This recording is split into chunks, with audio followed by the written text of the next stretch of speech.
अवधूत चिंतन श्री गुरुदेव दत्त. श्री गुरु शरणम. अवधूत चिंतन पुष्प 27. दत्त दत्त ऐसे लागले ध्यान, हारपले मन झाले उन्मन. मी तूपणाची झाली बोळवण, एका जनार्दनी श्री दत्त ध्यान. सतत आनंदात राहा. आपण नेहमी आनंदी राहिलो तर आपण आपल्या शरीरातील ग्रंथींना, मनाला, पर्यायाने शरीराला आनंद देऊ शकतो. आनंदी राहिल्याने उत्साह वाढतो, कार्यक्षमता वाढते, वातावरण आनंदी होतं, सभोवताली आनंद निर्माण करता येतो. शरीरातील पेशींना मन असतं, त्यामुळं पेशींनाही आनंद होऊन जीवन आनंदमय होऊ शकतं. अशाश्वत टिकणाऱ्या आनंदापेक्षा आनंद जीवाभाव म्हणून झाला पाहिजे.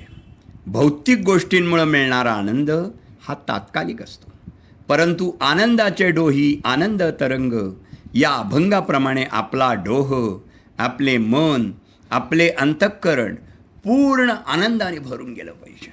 पूर्ण समाधान, पूर्ण तृप्तता, पूर्ण ईश्वराशी ऐक्य निर्माण झाल्याशिवाय डोह आनंदाने भरणार नाही.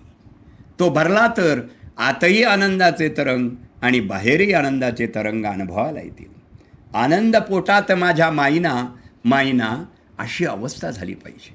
आनंद देता आला पाहिजे, आनंद घेताही आला पाहिजे. त्यामुळे आपल्या मनाच्या गाभाऱ्यामध्ये नकारात्मकता विचाराला स्थान देण्यापेक्षा आनंदाला स्थान दिलं पाहिजे. आनंदाला मनाचे घर हवे आहे. हाच खरा शाश्वत स्वानंद होय. आनंदी जीवन जगण्यासाठी खालील गोष्टी करा. एक दिवस आज काहीतरी चांगलं घडणार ही सूचना सकाळी उठल्या उठल्या 5-10 वेळा मनाशी म्हणा.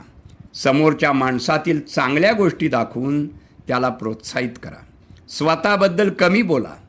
दर 2 दिवसांनी एखादे गुलाबाचे फूल आणा व त्याला घरामध्ये किंवा ऑफिसमध्ये योग्य स्थान द्या. आवडतं गाणं पुन्हा पुन्हा ऐका आणि गुणगुणत राहा.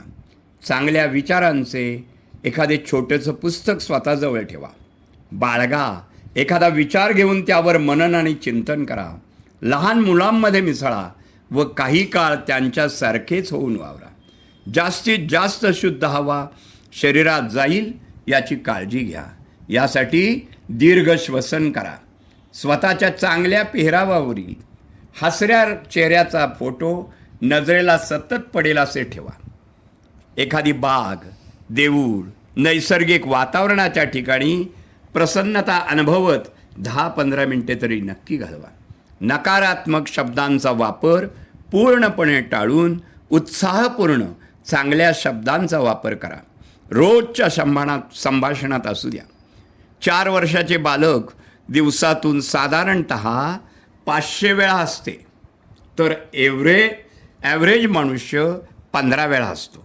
त्यामुळं स्ट्रेस वाढत जातो, चिंता वाढत जाते. याकरता अधिकाधिक आनंद व्यक्त करण्यासाठी संधी निर्माण करा.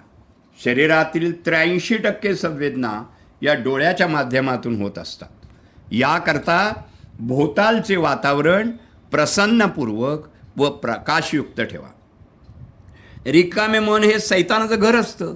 याकरता स्वतःला आवडत्या छंदामध्ये गुंतवा. सतत काहीतरी करत राहा. संगीतामध्ये उत्साह जागृत करण्याची शक्ती आहे.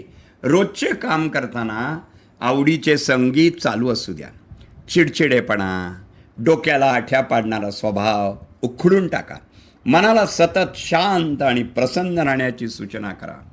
विनोदाला जीवनामध्ये फार महत्त्वाचं स्थान द्या. कोणत्याही वातावरणात मोकळेपणा आणण्यास तो मदतगार ठरतो. देहाचा सतत सदुपयोग हेच खरे परमार्थाचे सर्वश्रेष्ठ साधन आहे. मनुष्य जन्माची सार्थकता मनुष्य देहाकडून सत्कर्म, सदाचार, सदुपयोग, सद्वर्तन होण्यानेच होते. म्हणून प्रत्येक क्षण आनंद करीत असलेल्या दत्तनामात व्यथित करा. शुभम भवतु, शुभम भवतु, शुभम भवतु.